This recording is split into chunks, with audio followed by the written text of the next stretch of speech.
The latest Villa rumour, dannyings to Aston Villa. We'll have some of that. Up the Villa.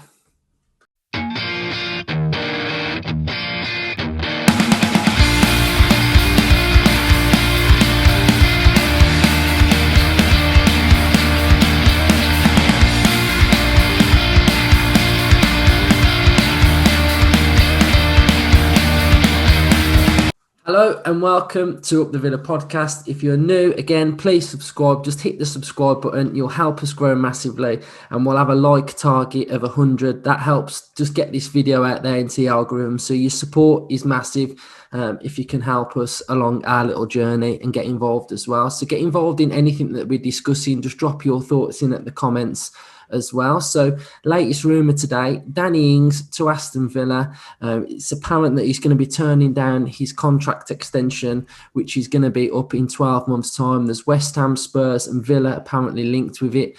For me, I just think it'd be great if we can just get one of them strikers that always scores against us every season. So if we just write him off, literally, that's a couple of goals each season that won't be going in against us. But, Danny Ings, I don't need to tell you how good he is. He's an absolutely quality finisher. He's got his record here for Southampton. So since 2019, 67 appearances, 34 goals. Speaks for itself, really. Absolute born finisher. And the amount of chances that we create, it would be brilliant for him. And I just think it just gives us that different dimension. I've said in a couple of episodes that I feel like we need to have different options moving forward. I think some games, especially going to be quite tight. Probably, when you look at the teams against the games against teams down the bottom where you sometimes drop points where you feel like you shouldn't. I just think we lack that sort of option. So I'm going to bring in Justin. What are your thoughts on Danny Ings, Justin? It's an interesting one, isn't it? That's arose for Villa. I think we're definitely in the market for another striker. And I think if you're looking around and you look at the way we play, especially with the way Ollie plays up front on his own, there isn't many strikers that are, you would say, first choice strikers that currently play in the Premier League that play a very similar way to him. And one of them would be Danny Ings. He's used to playing up front on his own. He does lead the line very well. He's very busy, isn't he? He's very similar to Ollie in his work rate as well.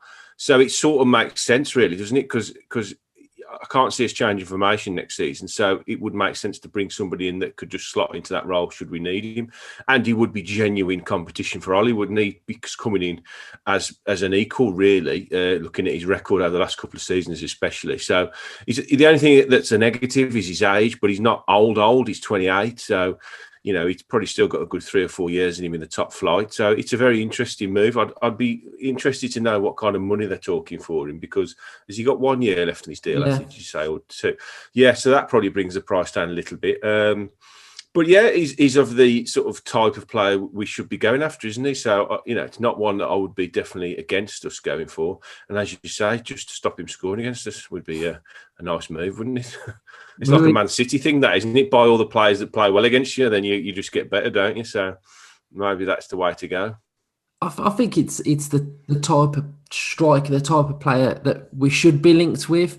Obviously, moving into the direction that Aston Villa do want to go in. So, massive thumbs up for me. Danny Ings to Villa. Get in there, get that deal done, get Lang in there, give him the smile and he'll be in the door. Some other news, obviously Martinez penalty saves for Argentina. Absolutely world class keeper. Just the gamesmanship of what he was doing to the talking, and he's just absolutely quality. And let's not forget that he wasn't the number one goalkeeper for Argentina. He's earned that place now. What did you make of Martinez the other day, Justin? Absolutely brilliant, wasn't it? It was, we've got a genuine world-class goalkeeper. I was talking last night, actually, during the game, and I can't think of a keeper in my time following the Villa that potentially is going to be better than him. I just can't. I mean, I've wrapped my brains to all the good keepers, and we have been blessed with some really, really good keepers over the last sort of 20 or 30 years, back to the Spinky days, all the way through to Bosnich's, Brad Friedel's. We've had some really, really good goalkeepers, but he potentially, he's already up there in the top 3 or 4, isn't he, of Villa's all-time keepers. And I think he'll end up being probably the best keeper we've ever had. I mean, the way he talked to, was it Yerry Mina when he was stepping up to take his kick? He got in his head. I mean, having no fans in helped massively with that, didn't it? Because they could hear every word he was saying, and he got in his head, didn't he? But he backed it up with a save at the end of it, didn't he? I mean, 3 out of 4 saves. I mean, for Messi, who, in my opinion, is the greatest footballer that's ever lived, to come out with the things he's saying about him, you know, I knew we'd win it because we got a beast in goal, and that's what he is. He's a beast, isn't he? And he's our beast. And things, you sort of can't, you have to pinch yourself, don't you? Where we were 3 or 4 years ago to where we are now, and we've got like players now in European and Copa finals, and they're not, you know, making up the, well, Martinez certainly is not making up the numbers. He's there totally on merit. He's probably the best keeper in the Copa. So all bodes well, doesn't it, for next season once again? It does, but I could just imagine Messi going, "Who do you play for again?" And he's like, "Aston Villa." And he could have a word. Like, he's out of contract, isn't he? He's out of contract. Agent Martinez. That's what we want. That'd be the ultimate signing, wouldn't it? You know, Messi's running through our Wikipedia stats and checking out who we are. He's just thinking, I wonder, that'd be a good place to finish my career, wouldn't it? Not bad. I'll take that, mate. So yeah, we'll talk about England now. You know, I can't believe that England have got to a major final. I'm 32 now, so obviously I've supported them for 32 years, and we've been pretty crap. I'm too young to remember 96, so this is the best it gets for me. I still can't believe that we've made the final, but we've got Italy coming up. I've watched a lot of Italy in this tournament, and I have been very, very impressed. I was most impressed with them when they literally blew Belgium apart in that first half. The first half ended, you know, they got the penalty at the end, Belgium, but I thought Italy in that game were brilliant. They dismantled Belgium, who were a top quality side. I did think they were a little bit poor against Spain, but I thought Spain are quite good on the ball. It was the sort of game plan that I expected Spain to have a lot of possession. But Italy have just got some quality players, and on that counter-attack, they're explosive, they're dynamite, and it's going to be a very difficult game, but a game that I think might suit England being a little bit more open rather than a team sitting back and in England having to break them down. But Justin, your thoughts on England, Italy, the final? Yeah, fuck it. You can't believe it, can you? You know, just even saying them words is unbelievable.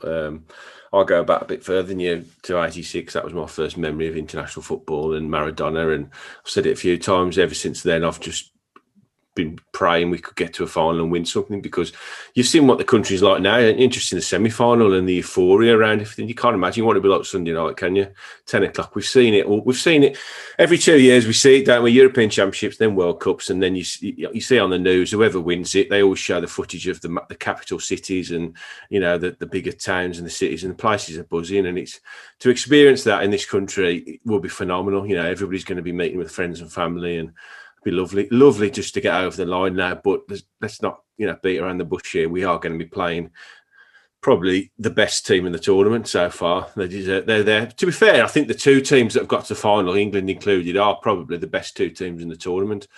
So I think it's going to be a worthy final, and it's going to be tough for us. You know, Southgate took a lot of stick. I've given him some stick, but he's got there by hook or by crook. We've managed to get to the final.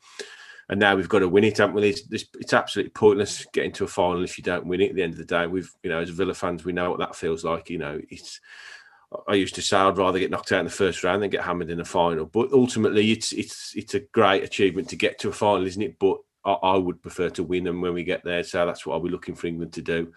I think they've got the work cut out, if I'm honest. I think we've got to probably change our tactics, possibly, again, from anything we've even seen in this tournament so far, because of the way Italy play. They're pretty rigid 4-3-3, aren't they? They play that way, and they're not afraid to throw 5 or 6 subs on, as they've proved throughout this tournament. So they are pretty fresh. They've got an extra day over us as well. We went to extra time as well. So, you know, it's very similar on that front. And we've got to be clever and we've got to be at it. I would like to see us score first, if I'm brutally honest, because of the way they defend, although they have conceded 3 goals, I think, now so far. So then it's not impossible to score past them. But I think Southgate has got to somehow get something together to counter what they do, because I don't think we've played a team yet that has come for us. I think probably everybody we have played so far, they've been happy to try and nick something. The 3 group games, very, very sort of teams not willing to really have a go at us. And then we've cruised through the group stages against, Germany are not the Germany of old. So it was a great win. But the Ukraine were probably over the moon to get to the quarterfinals. So, they were happy probably. And to an extent, I think Denmark would have been, now they've had the 24 hours to think about it, I think they'll be over the moon. They got to a semi-final. I don't think that would have been expected at the start. But now we're playing a team that probably at the start expected to have a chance of winning it. So, they've shown against Spain and all the other teams, Belgium, they've had a harder route through than us and they've beaten everybody. So it's going to be a tough game. But in a final, you never know. It's on the day, isn't it? Like, I think we froze a little bit yesterday in the first half against Denmark. I think the occasion got a little bit to the players. But I think once we settled down, getting the goal before half-time was imperative, I think, for us to help us, calm the nerves. But I did think there's only going to be one winner once we got the equaliser. Probably went a bit further than we would have liked. Go on, what was you going to say? I just think going forward, they're unlike anything that we've come up against in this tournament, aren't they? They are the real deal firepower. And I think... Absolutely. We've come up against, like you say, a decent Germany team. Denmark, there was parts of that game yesterday that worried me a little bit, that we were a little bit chaotic. We looked like we were losing our way a little bit. And I think... Did you feel like I did that they dominated the midfield? Because that's what worried me yesterday. I felt Denmark dominated, especially in the first half. They dominated our midfield. And we're going up a level, aren't we, with the Italians, Barella, Jorginho and Verratti. Yeah. They're a different kettle of fish to the Danish midfielders. So they'd be watching that, probably thinking we can really get at this midfield, which makes me think that's why he might change it again. I do think he'll go probably back to 5 at the back. I don't know. I feel like if he goes 5, he's going to give us more width, isn't he? And that's where I see beating Italy. We can't just be lumping balls into the box, because Bonucci and Chiellini, they'll mop that up all day long. We've got to be clever. We've got to be clever with them too. You've got a 36-year-old and a 34-year-old, is it, who have been there, done it, and they will love a battle. They would love things lumped in, like you say, lumped in the box, and that's their game. That's why I think we need to be clever and get around the back of them. Which is why he will probably stick to his mantra of pace. Because if you hit him with a lot of pace and get him around the back and balls around the back of them, they won't want to be turned, will they? Stealing is great in the air. They can't be running the other way. No, they can't. And Italian teams that I remember in the past would always play with sweepers, and that they would happily sit very deep. That's why they're so hard to play against.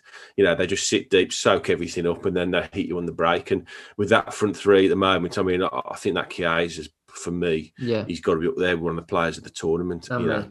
This is how old I am. I remember his dad playing. He's just he is an absolute phenomenal player. I didn't even realise he played for Juventus till I googled him, to be fair, and I thought, I wonder if someone we could go after. But he's obviously playing, at one of the top clubs in Italy, and I've always liked Immobile, and they're good players, aren't they? And they're 33 games unbeaten. That takes some doing in international football, but. You think that these football is a very weird sport, isn't it? Because how many times have you seen these teams that go on these amazing runs and they get to a final where everyone just thinks, okay, now 34 games, they'll win it. And that's the game that they lose. And that's what I hope will happen. Me too. So we'll leave it there for tonight. We'll probably bring back some content a little bit closer to the game. But get in the comments your thoughts on England. Are we going to do it? Is it coming home? And your thoughts on dannyings to Villa. So thanks for watching. Up the Villa and up the England. Up the Villa, up the England.